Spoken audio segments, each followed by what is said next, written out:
Hello, hope you all are doing well on this beautiful Sunday. Hope you've been enjoying the springtime weather. I have. So I wanted to talk to you all this month about how to deal with maybe a possible new breakup, or maybe you left an unhealthy relationship. The past couple of months, we've been talking a lot about unhealthy relationships and how to let go of an ex-boyfriend and how to move on from some past bad situations. And so I'm pretty sure if some of you have left an unhealthy relationship or maybe a recent breakup, it can be really, really hard to deal with that.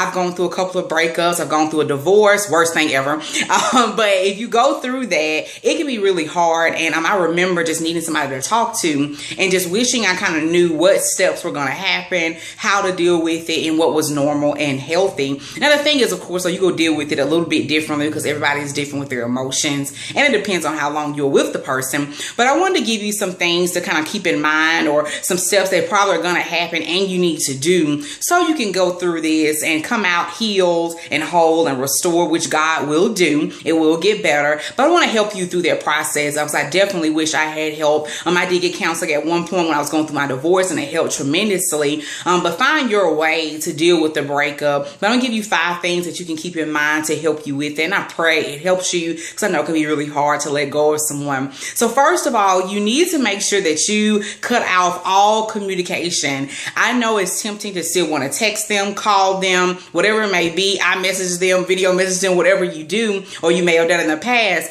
Cut it all off. You are not going to be able to let them go if you keep that communication going. It's almost like kind of leaving a cracked door open or a cracked window, because you're just going to leave it open for you all to fall back into talking to each other, or for you to fall back because you miss them. So I know it can be really hard, and some people feel like it's kind of harsh, but you got to look out for you right now. And so you're going to have to cut off all communication. I know you're thinking, well, Chloe, maybe I want to just be their friend. That's great. You can do that, but not right now.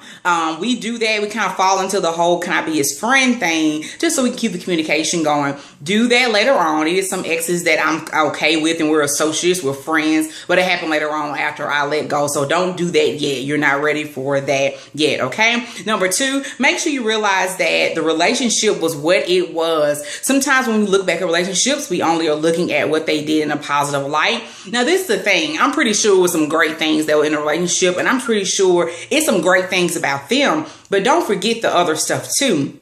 When I do my stuff, or when I'm trying to go through dealing with a breakup, I write down a list of their good things and their bad qualities. And I do that so I can actually acknowledge, you know what, they were a great person. I did enjoy some things, but these were the bad things, and they outshine that. They outweigh that. You need to remember that, especially because they may try to come back around, and you need to remember why you left or why you all broke up in the first place. So be realistic about what you just left. Don't look at it like, oh, it was such a great relationship. I don't know why I left. You left for a reason. Remember that, okay? Number 3, realize that you need to release these emotions some kind of way. So if you need to cry, pray, talk to God in a journal, whatever you got to do to get over this or get over these emotions, do it. When I do a breakup, or when I know that I've left maybe an unhealthy relationship, I wait on the day that I'm just going to bawl out, cry, and talk to God, because I know that when that happens, I'm going to get better. It's even physically proven scientifically that you feel better after you cry, after you release your emotions. So don't try to hold it in as if that you can't let that go because you're weak and I can't cry.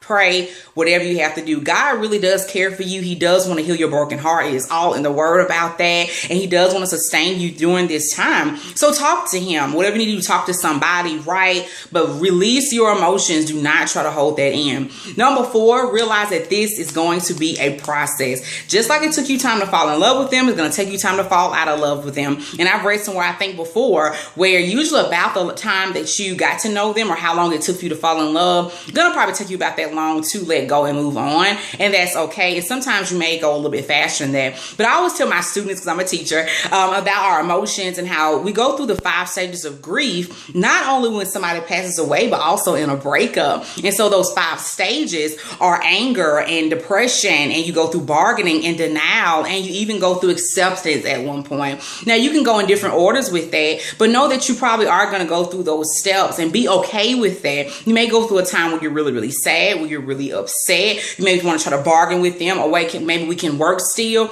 You're going to go through that. That's okay. Just know that eventually you're going to get to acceptance, and you're going to be okay, and you're going to move on. And that's my step number 5. Realize that you're going to move on. There is hope. There is great things that are going to come. God will restore everything that you have lost and everything that you hurt from that relationship. It is going to get better. I know it doesn't feel like that right now. I know, but you are going to get better. So number 1, remember to look at the relationship for what it was. Number 2, make sure to break off all communication. You do not need to be talking to them right now. Number 3, make sure you cry, pray, heal, do whatever you need to do to let go. Number 4, realize that it is a process. It's going to take time for you to let go. And number 5, make sure to realize that you are going to move on and there is hope in the future. As always, I really hope this helps you. If you need any prayer or help as you're going through your breakup, do not hesitate to email me at chloemgooden@yahoo.com. I also have a book, Single to Married Devotional, 30 Days of Transformation, Restoration, and Healing. That'll help you kind of go through your past and how to heal, how to pray, to talk to God. So if you want to get that to help you out with it, please do. It's on Amazon, iBooks, iTunes, BarnesandNoble.com, and BooksAMillion.com. If you want to check that out, because it has helped some people in the past as well. Once again, I hope you have an awesome day, and I pray this help you. God bless, and have an awesome week.